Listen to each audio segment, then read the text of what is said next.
Classmate, my topic is all about hypothesis and assumption. Hypothesis is a tentative conclusion or answer to a specific question raised at the beginning of the investigation. A hypothesis should be stated clearly using appropriate terminology, testable, a statement of relationship between variables, and limited in scope. Purpose, function, and importance of hypotheses or specific questions. Number 1, they help the researchers in designing his study.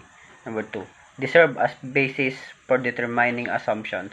Number 3, they serve as basis for determining the relevance of data. Number 4, they serve as basis for the explanation or discussion about the data gathered. Number 5, they help or guide the researchers in consolidating his findings and in formulating his conclusion. Two forms of hypothesis. Number 1, operational form. It states that there is a difference between two phenomena. Number 2, null form. It states that there is no difference between the two phenomena. Example, is there any significant difference between the perception of the teachers and those of the students concerning the different aspect in the teaching of science? Operational hypothesis. There is a significance between the perception of the teachers and those of the students concerning the different aspect in the teaching of science.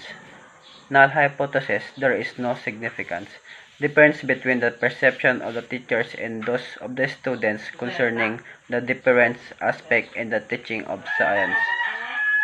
Alternative hypothesis. Experimental hypothesis is a statement of, also known as research hypothesis, in inequality between variables, predicting that there is an association between variables according to Brace-Kemp and Snigel in the year of 2006. There is a difference in conditions, or that there is an association between variables according to Brace-Kemp and Snelgar in the year of 2006. Assumption. An assumption is a self-evident truth which is based upon a known fact or phenomenon. Examples. Specific questions: how qualified are the teachers handling science? Unwritten questions: there are certain qualifications that one should possess before he can teach science.